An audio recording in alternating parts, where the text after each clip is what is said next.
Dans cette vidéo, je vais vous parler de trois normes, la norme culturelle, la norme statistique et la norme physiologique. Pourquoi vous parlez de ces trois normes alors qu'on parle de sommeil? Le... C'est qu'en fait, elles vont avoir un impact sur la perception qu'on a du sommeil et la perception qu'on a de la qualité de sommeil de notre enfant. Est-ce que mon bébé a un problème de sommeil versus est-ce que son sommeil est normal? Mais la norme culturelle va vraiment avoir un impact là-dessus. Donc la norme culturelle, qu'est-ce que c'est? Ce sont les attentes sociales. C'est ce qu'on pense que notre culture, notre société pense que devrait être le sommeil des enfants. Donc dans notre culture occidentale, c'est un bébé qui dort tout seul, qui fait des nuits, qui s'endort tout seul et qui fait des nuits conséquente, 5 heures et plus, assez rapidement, entre 2 et 6 mois, ça devrait quand même être réglé. Puis une fois que c'est réglé, on considère que ça devrait continuer comme ça, à s'améliorer, et que c'est ça la norme. Alors qu'en fait, c'est pas du tout ça. Ça, c'est notre norme culturelle. On baigne dans cette culture-là de ce que devrait être le sommeil de nos bébés. Malheureusement, ce n'est pas ce que la norme physiologique, ce que nos bébés nous dit, ce n'est pas ce que nos bébés sont capables de faire physiologiquement. Euh, la norme culturelle va vraiment mettre un filtre. C'est comme si on avait des lunettes et qu'on voyait tout ce que on voyait le sommeil de notre bébé d'une façon qui est biaisée. En fait, c'est un réel biais euh, par rapport au sommeil des bébés. Il y a une deuxième norme qui est la norme statistique. La norme statistique, c'est ce que les études sur le sommeil nous disent. Donc, combien d'enfants dorment à tel âge, combien d'enfants dorment tant d'heures. Des fois, c'est pas la même chose que nous dit la norme statistique. Ne vient, ne vient pas confirmer ce que nous dit la norme culturelle. Mais ce qui est important de savoir par rapport à la norme statistique, c'est que une étude prise séparément doit être validée par d'autres études. Et des fois, souvenez-vous de l'étude de Moore et Yuko dans les années 50 en Angleterre, on a retenu que dormir une nuit complète, c'était 5 heures d'affilée, que les bébés le faisaient à 3 mois. Mais ce que l'étude, on n'a pas retenu de l'étude, c'est que la majorité des bébés faisaient marche arrière à un moment donné. Ça, on l'a oublié. C'est la norme culturelle qui nous a, pouf, fait oublier une partie de l'étude. Et si on compare les mêmes études, il y a, je ne me souviens plus du nom du chercheur, mais il y a une étude qui a été faite ils ont compilé une bonne dizaine, si ce n'est plus, d'études.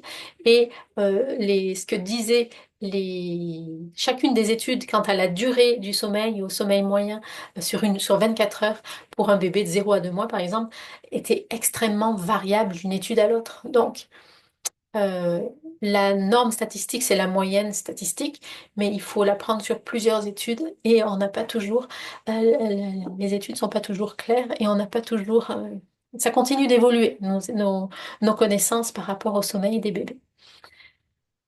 Euh, voilà, donc la norme statistique remet souvent la norme culturelle en question. Et des fois, on se base juste sur une donnée des normes statistiques et on en oublie les autres. Donc, il faut faire attention aussi à la norme statistique. Et la troisième norme, c'est la norme physiologique, c'est la norme à laquelle on devrait se référer. C'est qu'est-ce que nos bébés sont capables de faire et à quel âge. C'est leur cerveau leur permet de faire quoi, leur maturité leur permet de faire quoi. Donc, c'est basé sur le développement biologique et les besoins innés du bébé. Euh, Bon, Ellen Ball est une chercheuse en Angleterre qui est vraiment qui travaille beaucoup, beaucoup sur le sommeil des bébés. Donc, selon elle, mais elle a la norme physiologique, selon elle et plein d'autres monde, la norme physiologique, c'est un bébé qui est en contact constant avec son parent et un bébé qui tète très régulièrement. Donc, les réveils nocturnes, la norme physiologique, c'est des réveils nocturnes fréquents qui sont liées à la survie du bébé. L'estomac d'un bébé est tout petit, c'est la taille d'un œuf à partir d'une dizaine de jours, et ça va rester cette taille-là pendant longtemps. Donc les bébés ont besoin de téter très régulièrement, d'autant plus que le lait maternel se digère très rapidement. Il est, euh, il est parfaitement adapté aux besoins du bébé. C'est pour ça qu'il se digère très facilement, mais c'est pas, ça demande à ce qu'on remplisse le réservoir assez souvent. Euh, donc les bébés ont besoin de quelqu'un en contact constant pour leur survie, tout simplement. Et on ne peut pas oublier un bébé dans un coin. Donc, s'il nous rappelle à l'ordre régulièrement, euh, ça, il a plus de chances de survie. Et c'est les bébés qui ont survécu depuis le temps des cavernes qui ont, on est dans c'est l'évolution des bébés, enfin des bébés, de l'être humain.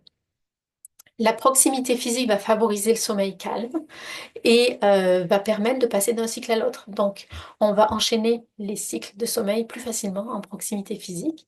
Et l'attachement et la co-régulation soutiennent le développement optimal de nos bébés. Et l'attachement se fait par des réponses cohérentes et constantes de jour comme de nuit, et on va le voir un peu plus tard. Et la co-régulation, c'est aider nos bébés à se réguler, et ça aussi, on va le voir un peu plus tard dans dans la formation. La co-régulation, c'est vraiment la clé de, de, de- du sommeil en général, et c'est quelque chose qui prend du temps, d'être capable d'aller vers de la régulation autonome. Ça se fait pas en quelques mois, ça se fait pas en quelques années, ça prend beaucoup de temps. Voilà, donc c'était les trois normes. C'est important quand vous entendez un conseil de savoir, ok, ça vient quoi? Ça vient de la norme culturelle, c'est teinté par la norme culturelle, c'est la norme statistique, mais est-ce que c'est juste un petit point dans une étude? Et est-ce que c'est vraiment la norme physiologique?